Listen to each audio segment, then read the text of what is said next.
এই রাষ্ট্রের মালিক জনগণ,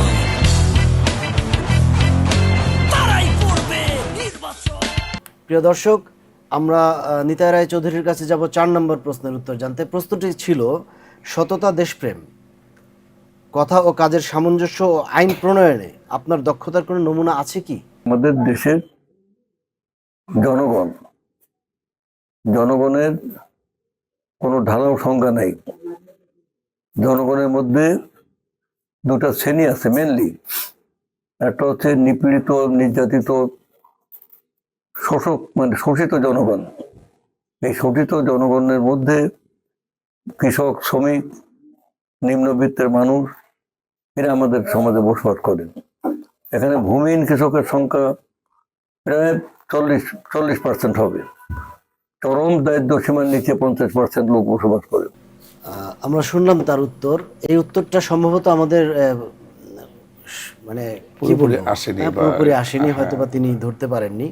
কারণ আমি যদি এটা আমার জায়গা থেকে ধারণা করে, অনুমান করে, অথবা আমার নিজস্ব বিশ্লেষণ দিয়ে যদি চিন্তা করি যে সততা, দেশপ্রেম এবং আইন প্রণয়নে যে সক্ষম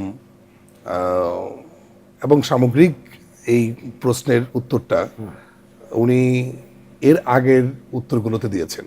1 নম্বর প্রশ্নে এই উত্তরটা উনি দিয়েছেন। এটা প্রায় প্রার্থী ভুল করছেন 1 নম্বর 2 নম্বর বলতে গিয়ে, এবং এটা প্রমাণের অজস্র প্রমাণ ওনার কাছে আছে। সততার প্রমাণ ওনার কাছে আছে, দেশপ্রেমের প্রচুর কাজের প্রমাণ ওনার কাছে আছে। আমি তো প্রায় মনে করি যে গড গিফটেড যে কয়েকজন দেশপ্রেমিক আছেন তার মধ্যে নিতাই রায় চৌধুরী অন্যতম। এবং ওনার আইন প্রণয়নের সক্ষমতা নিয়ে আমাদের কারোরই কোনো দ্বিমত নাই। তো সুতরাং এই জায়গাটাতে প্রশ্নের উত্তর উনি শেষ করতে পারে নাই, কিন্তু আমার ধারণা এই বিষয়টা একেবারেই প্রশ্নাতীত।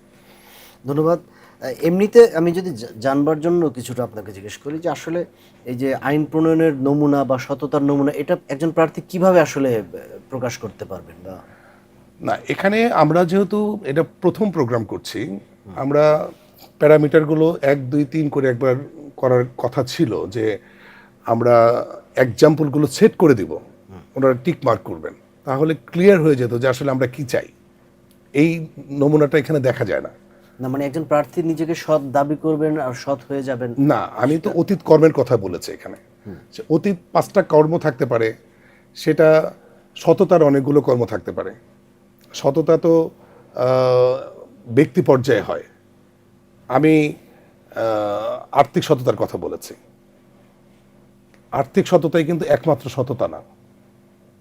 একজন ব্যক্তি তার সুনাম, তার ব্যক্তিত্ব, তার সামগ্রিক যত গোপনীয়তা আছে, এটা আমার কাছে গচ্ছিত রেখেছে।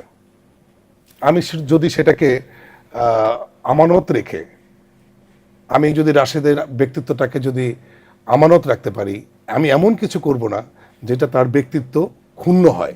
এই যে তার এই সততাটাও কিন্তু এখানে আসে।